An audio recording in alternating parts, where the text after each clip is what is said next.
Grant. Gillespie. I thought it'd be number Mallett. 8. Pitts. Here. Pipcott. Here. Nystrom. Here. Ray. Here. Okay, number 2, approval of agenda. Are there any changes? None this evening. I move for the approval. Second. Call the roll. Gillespie. Yes. Mallett. Yes. Pitts. Yes. Pipcott. Yes. Nystrom. Yes. Ray. Yes. Okay, number 3, presentation of petitions and other communications. A, Boone Fire Department Union contract presentation. Kent Peterson. Thank you, John. Good evening, everyone. Members of our bargaining committee elected me, for some reason, I don't know, the old guy or whatever, to present this letter to you folks, just stating that we'd like to start our good faith contract negotiations with you all, since our contract is due in 2013. So this is just a letter stating that. Does this go to Bill? Yeah.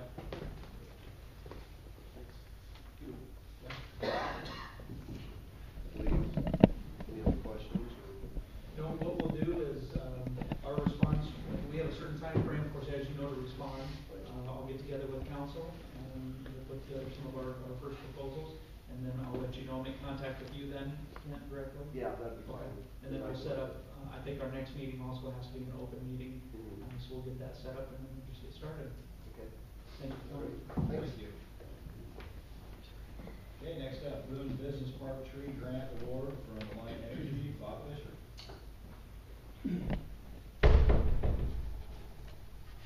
Thanks, Your Honor.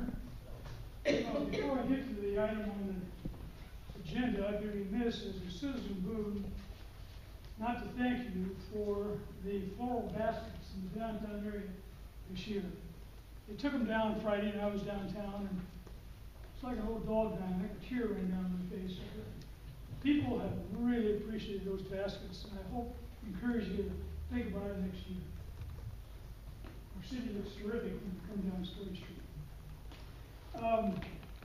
Earlier this year, Lion Energy came out with a program for planting trees in upscale commercial business parks. Boone's Future wrote a grant, and we were awarded between $9,000 and $10,000 for the purchase of trees, the installation. The site is the Boone Business Park, adjacent to Passion Logistics, CDS, or Lion. I know there's been some discussion about trees on parkings, but I'm bringing our message to you that this is a commercial area.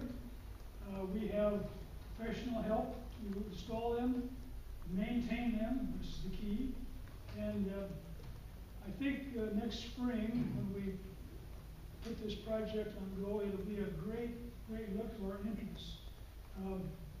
We have a great one now. Patterson Logistics is the prettiest commercial building in the state of Iowa, bar none.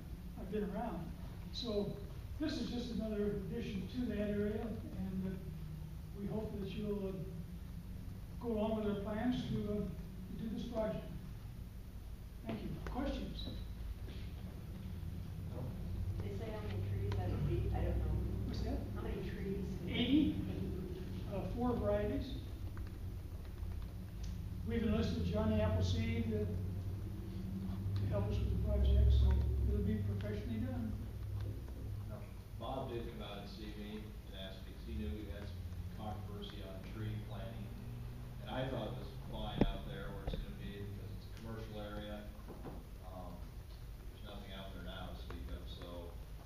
And the trees they plant today are a lot better than they used to, and I told Bob, the focus I've always had on in-town planting in the residential areas is, obviously we need to trim what we have now before we keep planting. But I think in a commercial area like this, I don't think it will harm anything. And you said you got someone that's gonna take care of Yes, it. we have a professional person to maintain them, trim them. The biggest thing is when you maintain them like they're young, when they first plant them, the trees we have issue with are old, they've never been maintained at a young age, so this is, if they have someone to maintain them, it's correct. Yeah. Thank you. Thank you. I move that we go with Boone's Future proposal to plant trees in South Boone Business Park. Call the roll.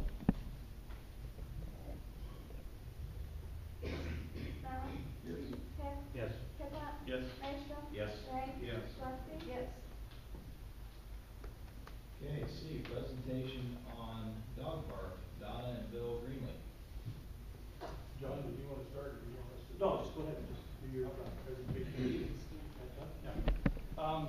Don and I just moved up to Boone about, June, in the middle of June, and we started a dog park in Atumwa, and it was very successful. We had it down there about 2.5 years, and Boone needs one. So we decided we would try to, pursue that angle. We went to the Parks Board meeting and asked them. They have allocated some land for us in McCo's Park. It's on Maple Canyon Drive on top of Little Knob. Probably about 2.5 acres up there, I think, which is a good size for a dog park. The plan would be to have that land divided in two. When you first get to the dog park, there would be a deleashing area, and one for the smaller dogs, one for the larger dogs, and then divide that area off so you have an area for smaller and larger. They play well together, but little dogs get stepped on by big dogs. It just happens, and little dogs can get hurt. We also want to put an agility area in up there. We would build the agility area, or the agility equipment. We did that in Atumwa. It worked out very, very well down there. People really like it. 4-H clubs love it because they get to practice with their dogs. Funding for it would be completely donations. I don't see $1 of expense coming from the city. We did it down there. We raised over $40,000 down there, and that's our goal up here is about $40,000.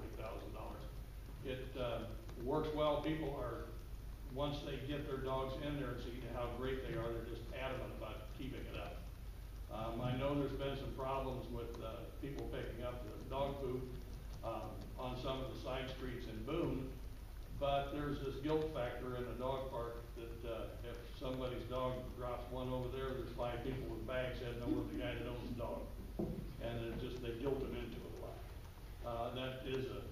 It is a problem sometimes, but it's very, very minimal, and the longer the park is there, the less problem we have. Liability-wise, that area is covered under the city insurance, and as of today, I don't know of any park in the state of Iowa that has had a lawsuit from dog-related accidents in dog parks. I don't know of any. There may be one hidden someplace, but we've never had a problem at all.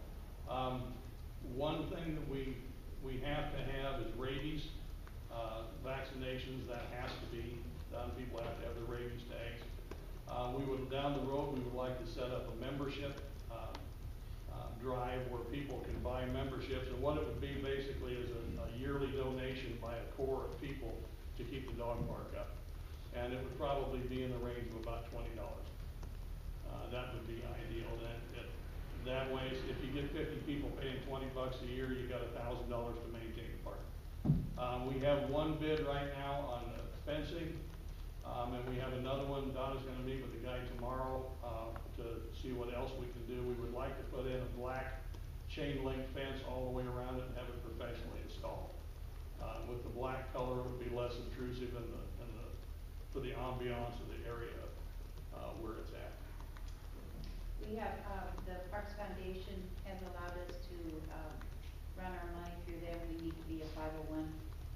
And because it's only going to take us, I think, a short time to raise the money, to apply for that will put in a heck of a lot of fence posts. So the foundation has agreed that we can make our donations to them. Our bills will go to them, and it will come out of our account that's incorporated with them.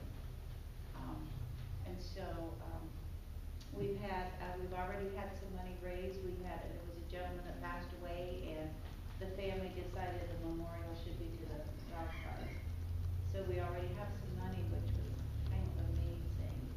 And we've had a gentleman that would like to put the bill for the agility. He lost his dog, and he would really like to see some play equipment put in.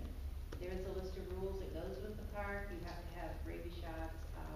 Nobody 16 or under can have a dog there. They have to be with an adult. Aggressive dogs aren't allowed. Dogs in heat are not allowed. Boone does not have a pit bull ordinance, do they? Okay, so that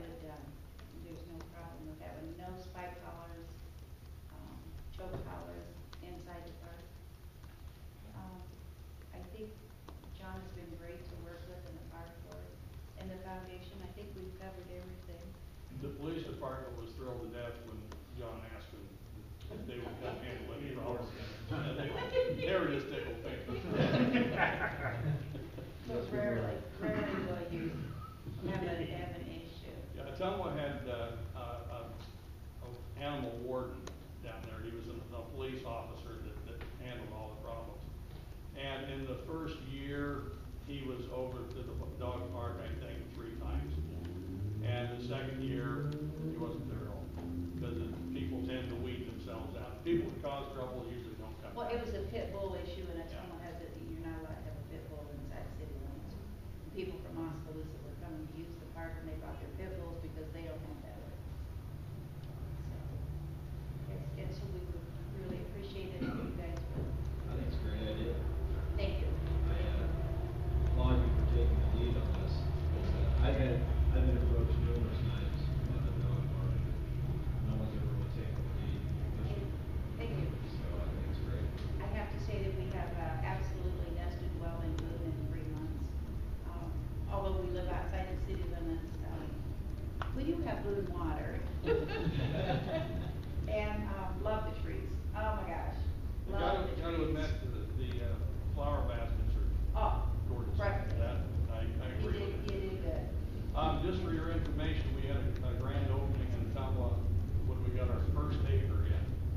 And, we had the radio there, and the TV and, newspaper, the mayor gave a speech. At one point, we had 115 dogs and all their owners in 1 acre of land and never had one Not fight. one fight. Not one. Before the day was over, we had over 250 dogs in that dog park and no fights. So they get along fine, as long as they're off the leash, they're okay. So, all right. One other thing, we might have to readdress or come and ask about an ordinance about fees and, thinking about a dog registration fee, stuff like that, to keep part funding to help with the park, like I said, but that'll be down the line ways if we need to. Will it be open year round? Yes. As long as, and we're understanding Macosa Park is open year round. Yes.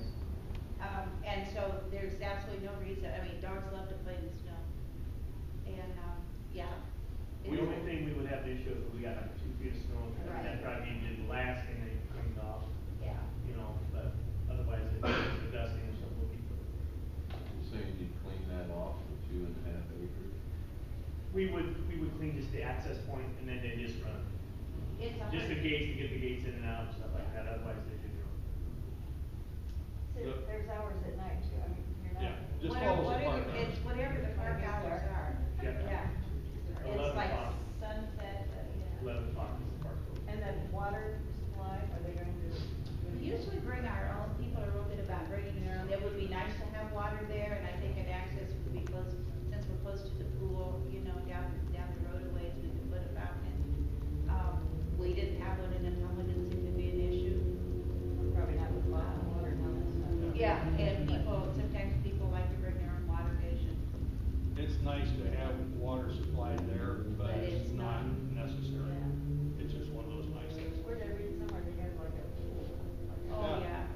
Yeah, some of Yeah. the dog parks will have a sewage system where they'll have a sewer pipe run right to the dog park, and they'll have pipes about yay big around, it's big enough to put a bag in, but not big enough to stuff your dog in.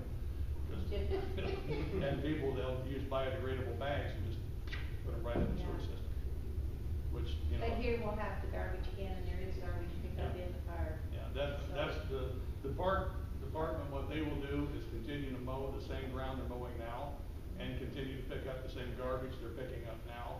Cause we were over there the other day and they checked twice the time we were there. So, and odor is normally not a problem. You get a real hot day and yes, you're gonna have right around the can a little bit, but beyond that, no, you don't smell it anywhere else. Maintaining the equipment and the fencing, we have a standing committee right now of at least 6 people. And, once we get things built, we'll have more volunteers as they go, and we will trim and we'll also maintain all the fencing and the, agility equipment. So it's kind of a win-win thing for the city. They don't get any expense and they get a dog park.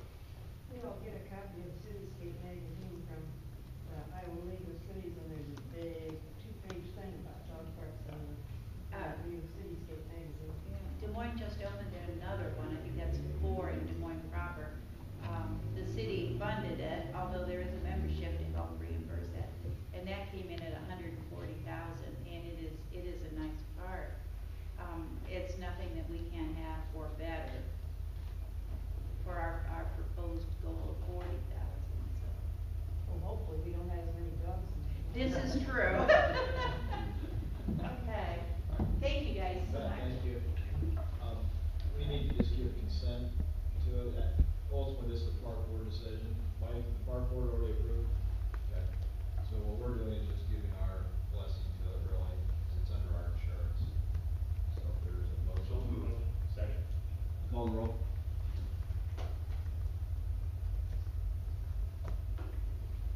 Hick, Yes. Hickman, Yes. Nystrom. Yes. Ray. Yes. Gustby. Yes. Allen. Yes. Okay, D, offer to purchase 921 13th Street, and Luke, I think you're gonna handle that? Yes, I'll handle this item. There was a purchase agreement that was submitted with your packet and also an action form that Beth put together. I will skip down to the staff recommendation.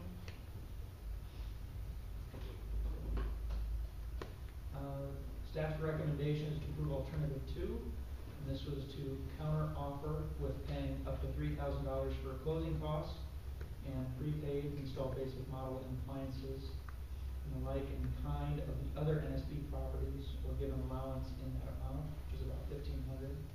No home warranty, 10 working days for inspection due to short time between city council meetings for the public hearing. Acceptance of counter offer will result in holding a public hearing October 1st, 2012, as required by state law. If you read the notes that Beth put together, this essentially, going with this recommendation would mean that there would be an approximately deficiency on this property of about $14,500, which is a difficult thing to consider. When Beth talked to me about it, she did explain the concern that if the property doesn't sell, we look forward to additional months of continuing to pay for taxes or utilities. The downside is potentially this can start a difficult trend because there are still 3 other homes, and you're setting somewhat of a precedence on this first one that sells. So there's positive, negatives. Overall, you've heard me say it so many times before, the NSP program allowed the city at virtually no cost to demolish those downtown buildings. There's approximately $300,000 grant that was received. Condition of accepting those dollars would be moving forward with the NSP funds. So again, what the city is definitely overall, I realize it's hard to look at it this way, but we are ultimately dollars ahead because of that program, even if there is a situation where there's concession and things like that. Have we met those conditions then with these 4 houses? Yes. And how come underneath that? Yes. I just have a problem with losing $14,500. And I don't mean that to sound, but let me ask you a question. When we got into this, this might be the first time you and I disagree. I'm just kidding. When we got into this program, we knew we were maybe in it for the long haul. And the way I look at this, would you sell your own home and lose $14,500?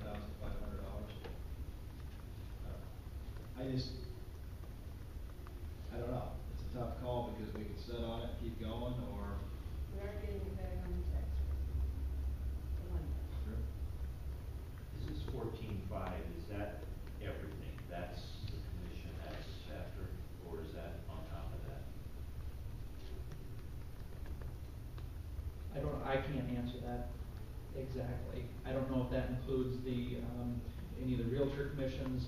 Pat Mason is here. She's the realtor that actually represents the city. Brian Burial is also here. He is representing the potential buyer. So they may be able to answer that question if the realtor fees are included in these costs. I guess I don't have your sheet. I was supposed to have talked to Beth this morning. And and it appears that she didn't, work this morning or this afternoon, so I did not get that information, so I don't know what to tell you. It says right here, the city will also have the real estate commission of $8,400 and fees of approximately $500. So no, it appears from reading that statement, that the dollars we're talking about does not include that. So we're actually talking $20,000. Well, I also had a question on the purchase agreement. It says the offer expires on 7/18 at 5 PM. Can we even make a counter offer and have it approved in time? Pardon me? I noticed on the purchase agreement, there was the offer expires of 7/18 or 9/18/2012, 5 PM. We needed a response by that date, is what we needed. A final response or a counter A offer? counter, we want the first response. First response. Yes. Okay. If we need to change that date, we can move that date back. As needed. Yes, that date will, have to work with the agreed offer. Yes. So if I sum up right, figures you're gonna be in the 22 to 23,000 range, is that right? when I look at these numbers, actually that may include the 8,400.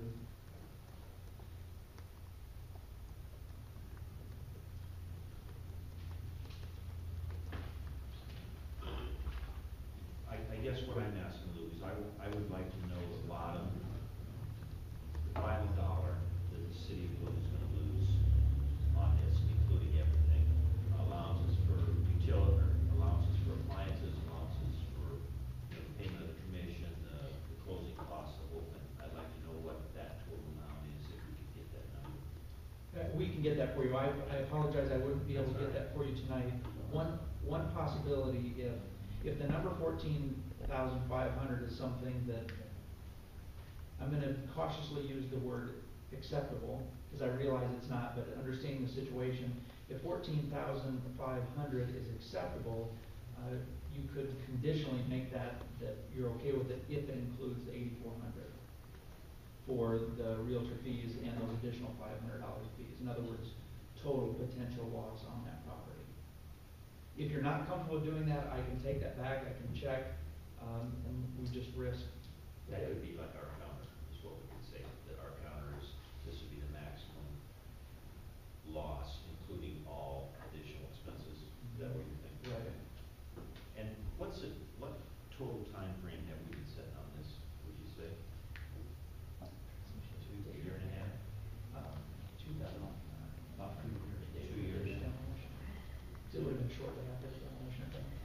But remember, this isn't us sitting on them, it's multiple applications just not getting approved. Right. So there's been lots of applicants just not getting through the process.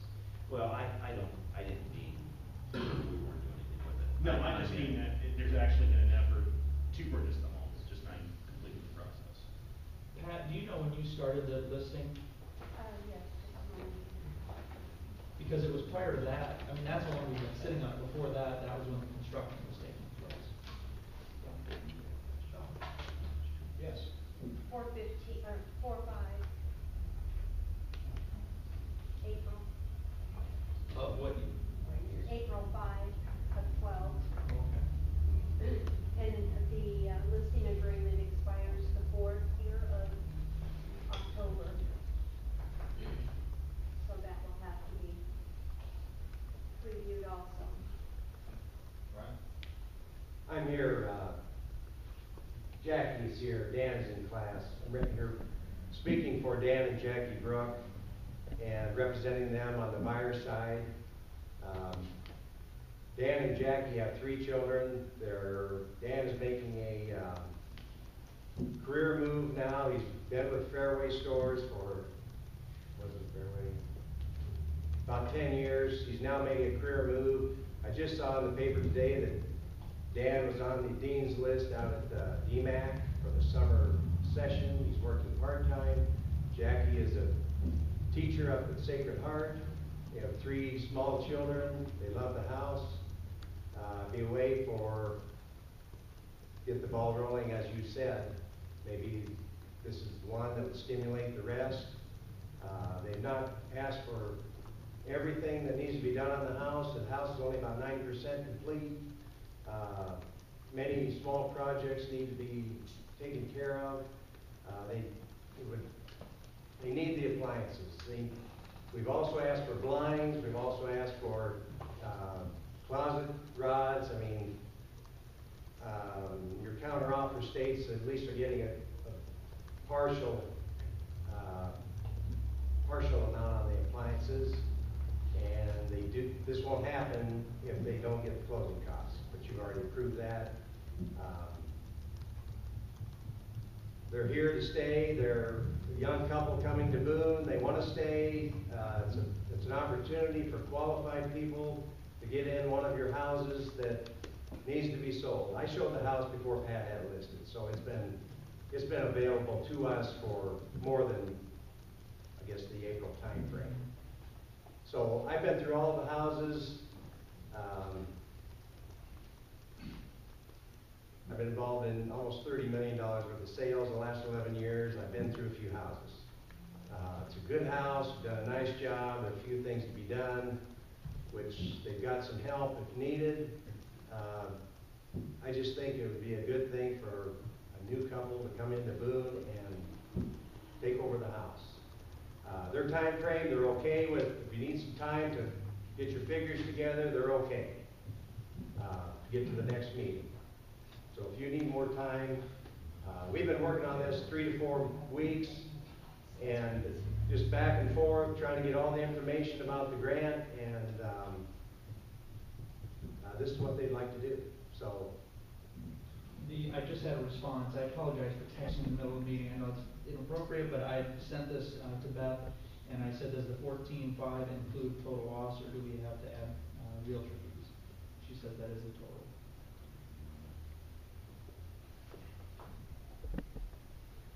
they are bringing $95,000 to the table, and of course they'll have to have an appraisal. They're going to have to go with the appraisal, of course, just like the closing costs, their appraisal for their lender.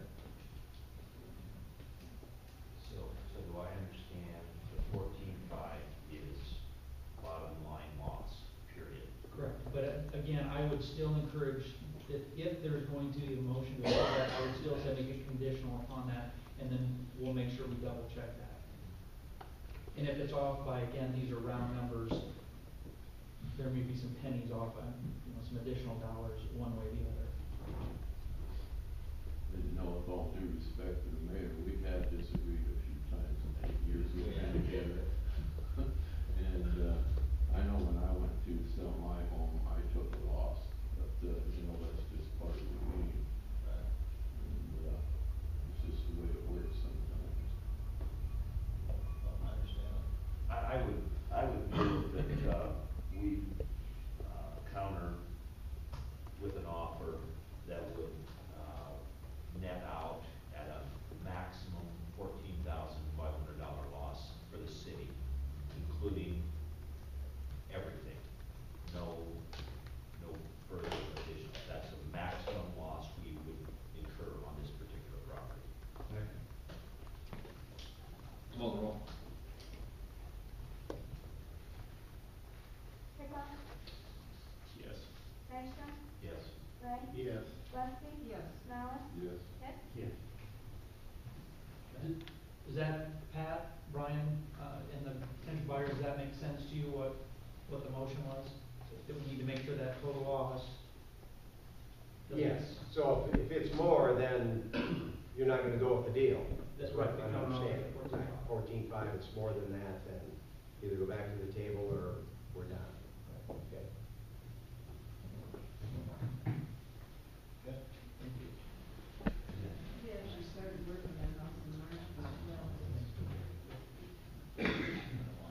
Wait, a question. Yes. Would we be able to make a second count, another counter back to the council if it should not fly? Oh, absolutely, yes. You can Okay. return that. With this same party? Now, again, the action by council, we don't know what the response is gonna be, but he certainly has that. All right, great, thank you. Okay. One more question. Do you have a time frame where you could get back to us on that total? Probably tomorrow. Yeah, we'll make sure that we get that back to you tomorrow. That'd be great, thank you. Okay, next, E, set public hearing date of October 1, 2012 for the sale of 1921 Second. Call the roll. Engstrom? Yes. Ray? Yes. Wolfski? Yes. Mallon? Yes. Hicks? Yes. Pittman? Yes. Okay, F, consider draft ordinance for conditional use regulations, Lou. Yes, at our last meeting, we had quite a bit of discussion about conditional use and some of the confusion about the rezoning request. Knowing that there was quite a bit of confusion with that, Ed and I took some time to put together a little bit of it. There's probably more of a history lesson here than you cared to read about. But this was intended to give you a really good perspective of what a conditional use is. And I could read through this and do the presentation again, but I think that we're pretty well succinct in the document we put together. I think that this explains it well. Are there any questions about what the conditional use process is, why it exists? We also give some sample case studies of what it might look like for the city to go through the process of a conditional use permit. And I want to remind council, and this is probably one of the most critical things about a conditional use permit, because of the type of decision this is, and it's not necessarily a legislative decision, it's more of a judicial decision. Therefore, the final decision on conditional use permits is in the hands of the Board of Adjustment. They make that final determination. A request ultimately goes to the Zoning Commission and Board of Adjustment, it never comes before City Council. What would the appeal process be? District Court. And Alan, unless you may jump in and say something different, but I believe when the Board of Adjustment, when you want to appeal their decision, I believe that next step is the District Court.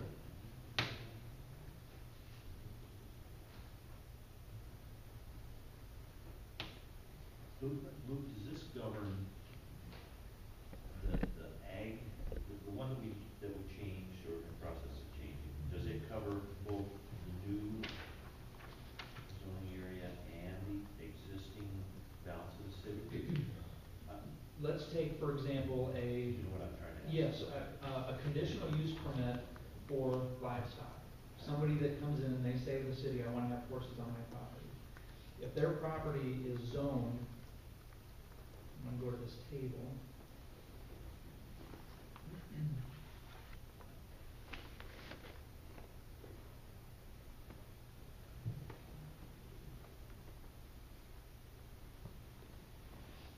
If their property is zoned agriculture,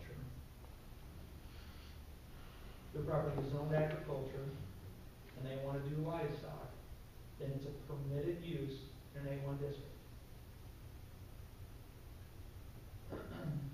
If they want to do livestock in an R1, 2, 3, 6, and 7 district, it's conditional use permit.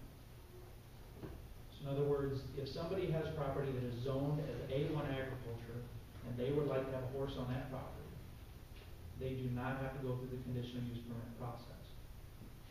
However, they do have to follow this. If this is approved by council, even in an A1 zoned area, they would still have to follow these minimum bulk standards, which means more like a maximum bulk standard for livestock. In other words, for full-size livestock, such as a horse, there would have to be a minimum of 1 acre for each animal.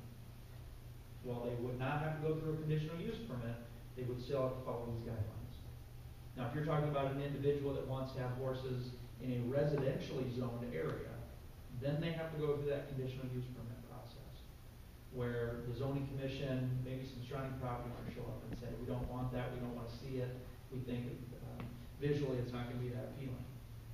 Ultimately, the Board of Adjustment may say, well, we're going to go ahead and grant the permit, but you have to put up some kind of screening or buffer as a condition. And those permits, where do you get those permits? That would be from the city. Ultimately, that permit would be written out by the building department after approval by the Board of Adjustment. Not by the zoning people. Right, the zoning commission, again, they're a review body, just like they do with rezonings. They're gonna be that first line of defense. They're gonna make the first review and provide a recommendation to the Board of Adjustment. And you said it comes from the council? No, it would not come before council. If we object to it. If you object to it, council, if, for example, if you had some strong property owners that had some strong concerns about it and they came to council, you could submit a statement to the Board of Adjustment explaining your reasons why you don't think it's a good idea. But ultimately, you would carry somewhat of the same role as any of the strong property owners.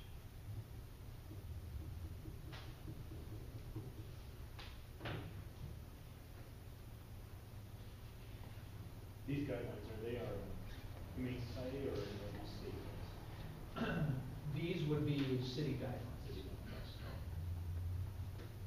And this is a change, this ordinance here, and I'm kind of jumping ahead because it's actually item G, considering a draft ordinance for the keeping of livestock and fowl. And some of this information came from actually some of the property owners that have been concerned about these guidelines and what some of their recommendations, and they've done a great job by helping us do some research of what some other communities do as well.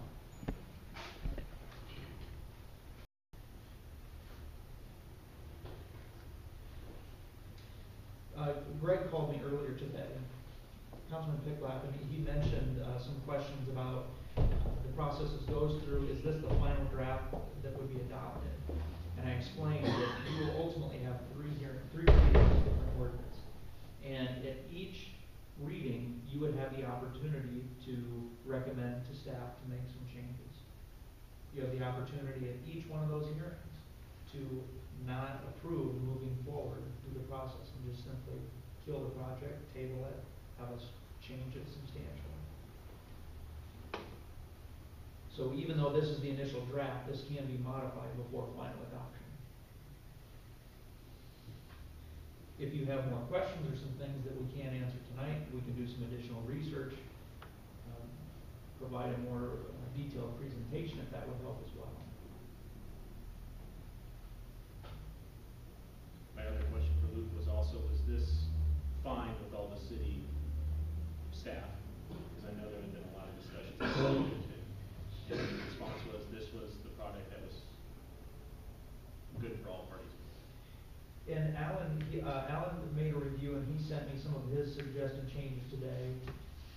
And I actually am suggesting a couple of other changes as well. One of them that came up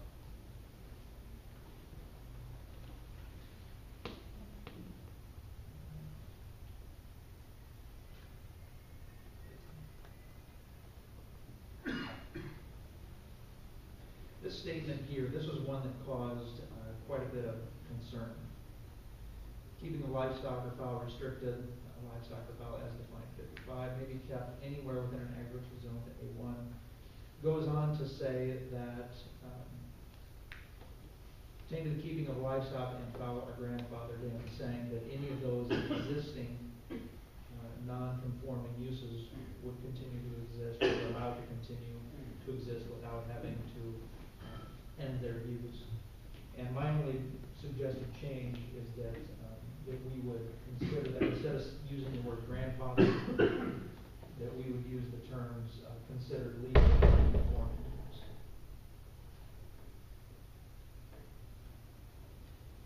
See that? Right now, this says all non-conforming uses that exist at the time of enactment of this new section that pertain to the keeping of livestock and fowl are grandfathered in. Instead, I'm suggesting that it would say keeping of livestock and fowl are considered legal non-conforming uses. And a legal non-conforming use is that it's legally non-conforming. It can continue in that condition until such time that it ends for a certain period of time. And there's another part of our zoning ordinance that covers that. If there's a use that, I don't know if you remember how long, if it's 6 months or a year, if a particular use ends for a certain period of time.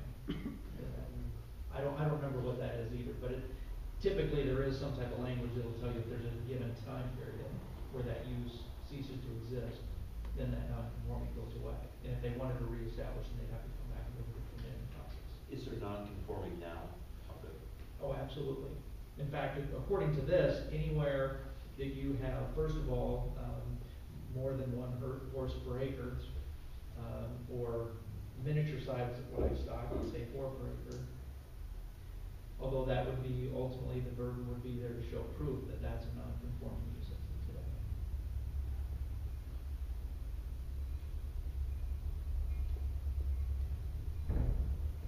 Is there anything in there at all that says, because I've been reading through it, I haven't seen anything that, use of land for the sole purpose of profit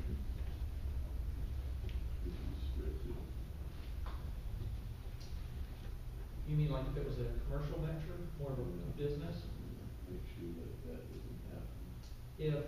If you're in a situation where somebody is, I don't know, they want to create a horse ride arena, or they're allowing somebody to come in and ride horses, if it's, Yeah, that's not what I did, like, so you mean, small home operation.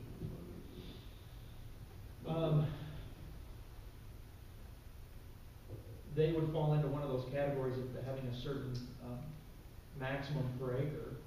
For example, if you considered a hogging-net miniature size livestock, it says a maximum of 4 per acre. It'd be pretty hard to run a hog confinement if you could only have 4 per acre. It would just make that so much possible.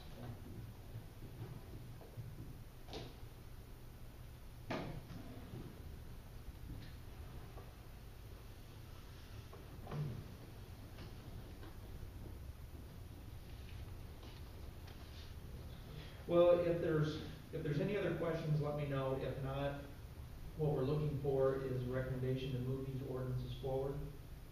So we will begin that through the formal process of adoption at the next meeting.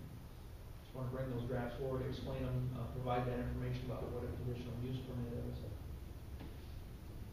If you're happy, ultimately, it's just a recommendation to move forward with either one or both of those ordinances. I think it's time that we do something about it, quit asking these people to come up here and get council meeting. Yes. We have three council meetings after that to amend it, so. I make a motion to approve FNG as written in the agenda. Call the roll. Ray? Yes. Westley? Yes. Morales? Yes. Shipp? Yes. Goodwin? Yes. Langston? Yes. Okay.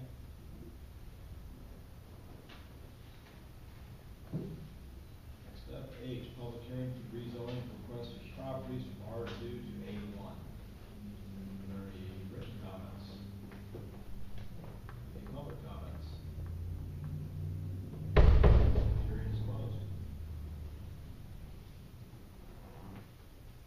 Number 4, report of standing committees. Policy Administration, Employee Relations, Sherry. Public Safety, Stephen. No report. Utility Committee, Gary. Such luck for this report. Got a report? Yes, and it's a good report. Yeah. The consideration of 2080 for billing services of Rolling Meadows Water District. On a motion and unanimous agreement from the Utility Committee, we recommend moving forward with that 2080 agreement. So, go ahead and follow the motion. There, you have if everybody is okay with that, it is in the consent agenda, there's a resolution that would give authority, and that's for both 1 and 2. Okay, and just an update on 2, and Luke can probably tell us more. There was, at our last utility meeting, there was an 80% level. Now we're at 92%. So the voluntary annexation is exceeds the 85% that's required. That's basically a done deal also. So both of them are completed and will be put into effect, assuming it's approved on the consent agenda.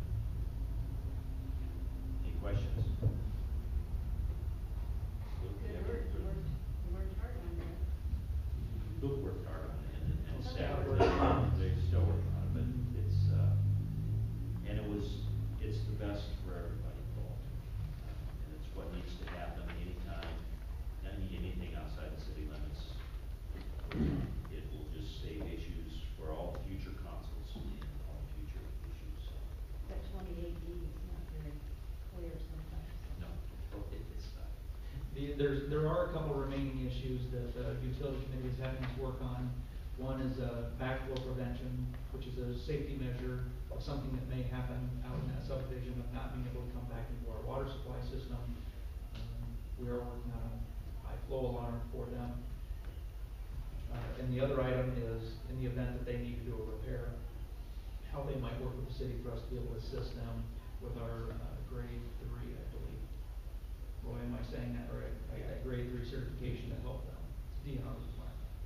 So we're continuing to work with the utility committee, and something in a form will come forward in the future. That's all, thank you. Okay, next up, Economic Development Committee, Steve Rand. Just that, Economic Development Committee is gonna meet before the next council meeting on the 1st at 6 p.m. That's it. Thank you. Number 5, department reports. Building official Ed is not with us this evening. Library, Barb. No report, Your Honor. Okay. Finance Officer, Andrea. No report. City Attorney, Alan. No report. Economic Development Director, Beth, is not with us. Director of Parks and Public Works. Yeah, just a couple statements. We did take down the baskets, as you noticed, and they did look good. We got a lot of compliments throughout the years for those, and we are gonna continue doing that. Street sweepers out, heavy duty. We are doing a lot of, intake cleaning out and stuff like that, because a lot of leaves and stuff are starting to drop. So, if you guys see any potholes or any issues, give me a call and we'll take care of it. So, that's it, thank you. Utility Superintendent Roy. No report. Okay. City Engineer Wayne is not with us. Director of Public Safety. Yes, sir. I have a couple things. Just an update on the building, the demolition at 1004 Storage Street. I will not be at the next council meeting, but the second one in October, I plan on bringing forth some options. We're still gathering information on that, on what best to do. But I'll be bringing a report for you at second council meeting in October.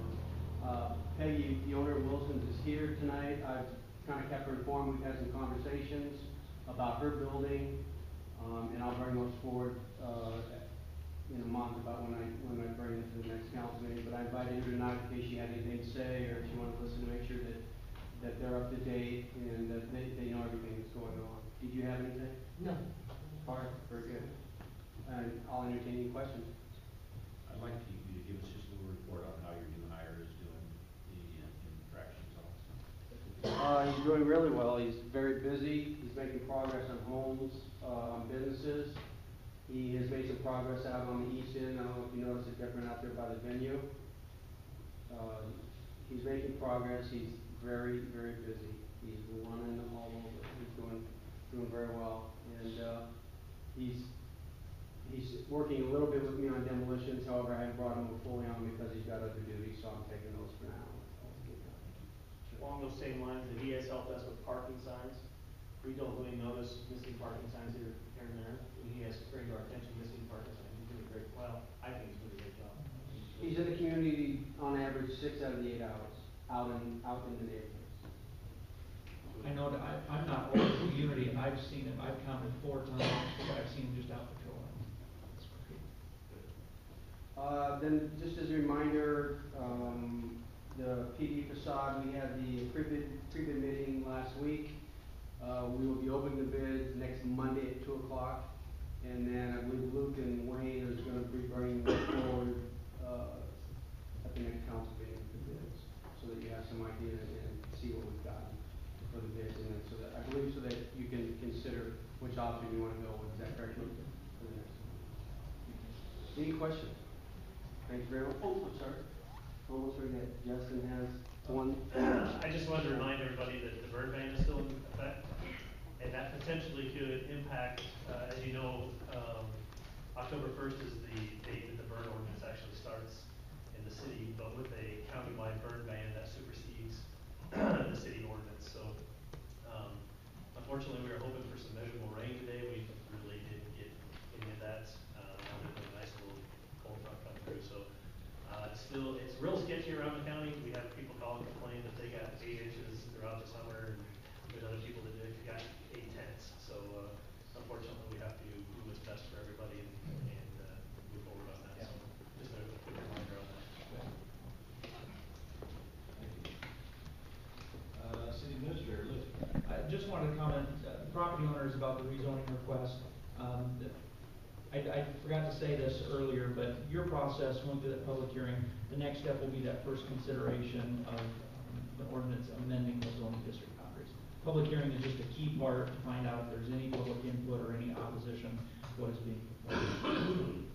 Okay, that answer your, there was some looks of confusion about what the next step was, so I just want to make sure you understood that. No, I was just kinda wondering if they're selling those flowers.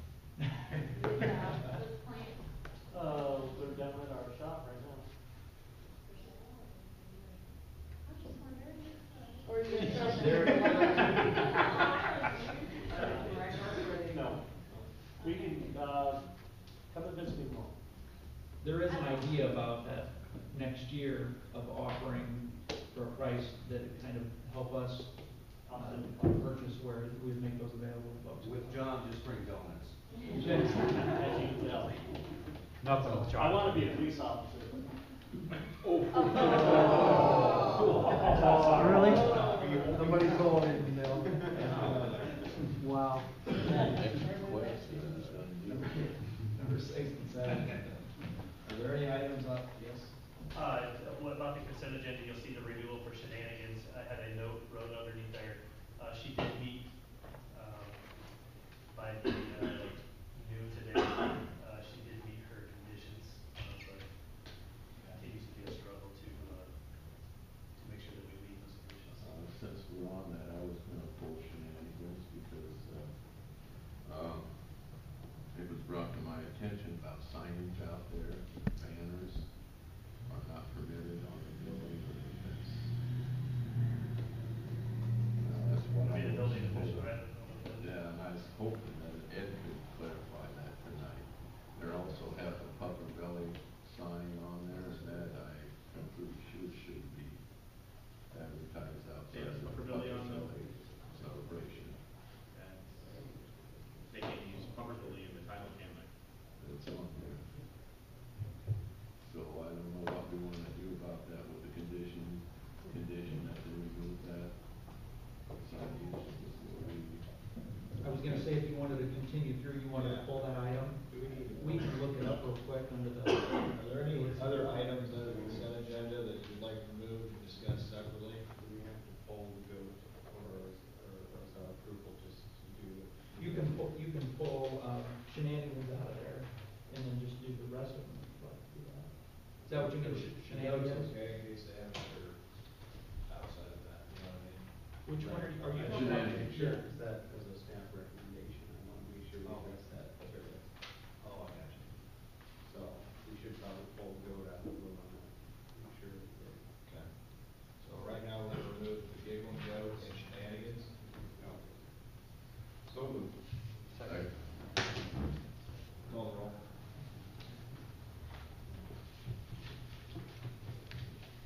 Motion to, your motion to approve Approve the everything. consent without those two. Gotcha. Gillespie? Yes. Mallon? Yes. Hick? Yes. Pickla? Yes. Nystrom?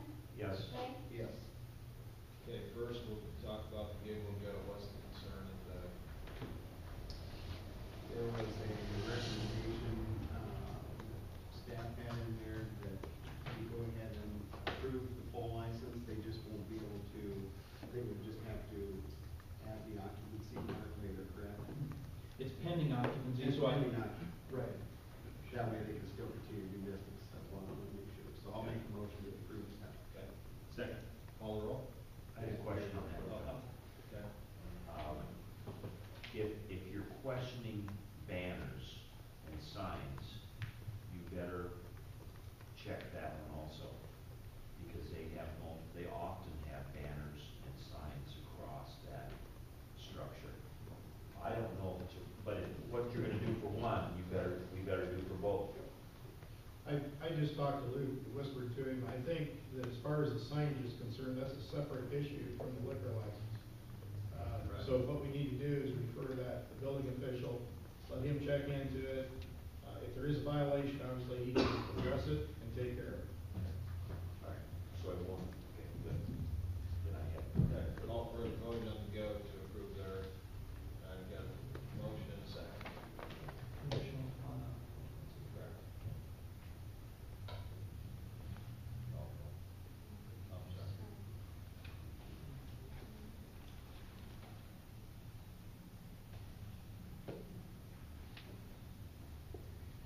Mallon? Yes. Hicks? Yes. Hipple? Yes. Ingstrom? Yes. Frank? Yes. Lefsey? Yes. Okay, next one is shenanigans, and we are voting to approve the alcohol license, and we'll deal with banners and subdivision. Right? that's okay, I guess. I talked to Ed Friday about it, he said that they weren't supposed to have banners up there, but they're still usually at 4 o'clock, so. And I'll make a note here to talk to Ed about that and make sure that, that they handle that issue. So we move to approve. Call the roll. Hicks? Yes. Hipple? Yes. Ingstrom? Yes. Frank? Yes. Lefsey? Yes. Mallon? Yes.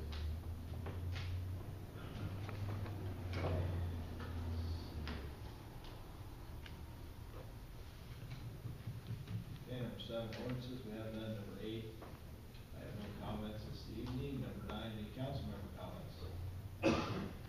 I just have one thing, and it was regarding, the 921 13th Street. I love the fact that we're getting this back to the old tax rules possibility, but I would strongly urge future buyers not to come and ask us for closet rods, windows, bell lines, toilet paper holders in the future. I mean, this is the first one, so I understand, but I'm thinking though, they probably were there, so did the construction people just take them off and throw them? it was clear, it was approved, this was a condition of the NSP. Yeah. So, garbage disposal, I don't even have garbage disposal. And I'm just saying for future reference, that would be a negative on my vote. Very good point, Kurt. I'll make sure that gets passed on. Any other council comments this evening? While we're talking about that, 921 13th Street, whose job was it to clean the junk out of the basement? For which one? That one, on 13th Street. We were working with, a gentleman that has done some other demo projects for us to get that cleaned out. That shouldn't have been done when they did the inspection of the house when it was done? If you recall that, when we went through the list of items of some of the things to be done, and I'm trying to recall if that was actually one of the items. I think the main items to be done were some of the things exterior, like cutting down some of those trees. I'd have to go back and check to see if that was one of them. Yeah, It was one of them to clean that basement. I know that she's talked to him, she's had contact with the individual, but how soon they got in there, I'm not sure. So did you pay somebody to do that and they haven't done that, or? We don't pay them until after they've completed the work. And it's possible, I don't know if they looked at it or they saw it before that got done, I'm not sure, but I can check on it. It just seems to me that when they did the final inspection, it should have been, at least 99% of it should have been cleaned out. Because, are the rest of those houses look like that? Maybe that's why we're not selling them. So, quite a few of the basements look pretty rough, yes. We'll see. Along that same line, I think it'd be interesting to have the lady who we dealt with, that told us everything that had to be done and all the inspection things, if you remember what I'm talking about. Yeah, you let her come back. Have her come back to our meeting and maybe talk about some of the things. I just hope we never do this again. The state of repair that the houses are still left in, and the issues that we're dealing with because of everything that was supposed to have been done that isn't, and now it's coming back and say, I'm serious, they should be calling the carpet on it. They really should. It's a great idea in theory, it's a great idea to help restabilize a neighborhood, clean it up. But it's been a lot, this has been a lot of grief. And we're, little bit more. Just think of all the ads and the alternates that we had to pay going along for little things that were just ridiculous, and the common things didn't get taken care of. Right. I'm serious about it, I want to go back, I'm very serious. I think it could be very interesting to have her go back. I would like to apologize for this. Is there any chance that maybe those houses, I don't know how you guys' budget is in that, but could you give the houses to Habitat for Humanity? I mean, and, No. and, no, that's not an option, and have them fix them up with their 500 hours that they do, and I don't know. Well, the idea is they're to the point where that's what they're gonna be, is what they are right now. Yeah, we've spent a fair amount of money, a lot of this is city dollars plus with the grant money, that we've got a fair amount of money in these homes, and, you know, if you're asking me, we're not into selling houses. I mean, I don't think anybody voted us in to go out and sell houses, but it helps us in the long run, it helps us get these buildings torn down, and love these dollars, but it's just been a lot of work, a lot of headaches, really. And we did, when we were, I think at our last NERV with Region 12, Yeah. we did check into Habitat for Humanity as rehab, put the money through them. But the NSP guidelines are so stringent, they have to be approved by an organization at like Region 12 for approval, or we can't sell them on the flip side for the mortgage and the income levels that we need to. So we get the money, but then we gotta go through the organization to approve it, and then the organization tells us what to fix. Let's blame Obama, that stimulus money. Now, with all federal money comes strings attached. You can't, you cannot believe the strings are attached. Oh, I can. I've never seen anything like it in my life. It just surprises me that there's no rod in the closet, or there's no toilet paper holder, that think just they were amazes there. me. It's so cheap, you know. I think they were there. I think that when the construction people, because a lot of those houses they tore it down to the studs. They took everything off and put new drywall and everything. So I can't say for sure, but I think that stuff was there. They didn't recycle. That's right. And I think Greg's point was good, is, you know, at what point do we finally stop? I mean, we have to furnish the whole, you know what I mean, I'm not saying, there's a certain, at some point, you gotta take a little bit of responsibility, maybe buy some of those things for your home. I To think personalize it yeah. yourself. Not knocking you off or whatever, I'm just, these are what it is, what we're dealing with, so. One of the things, Andrea just made a note, as we move forward to this, at one of our upcoming meetings, we're gonna have to make sure that we come back to and identify where that 14,500 would be covered from, what part of the budget. So we'll have to do some research on that, and, I'll look forward to seeing some kind of a plan. So just so you know that Andrea brought that up, we'll be thinking about it. I think fire has some extra money, I mean, your Hawkeye, you and I comments. Just saying. Any other council comments? It was good game Saturday. Daryl was on TV tonight. He was. They interviewed him. He was with the proposed vice president today. Really? Good deal. I just saw him before. So he's alive and well. Good. Any, public comments for items not on the agenda? Not, this meeting is adjourned.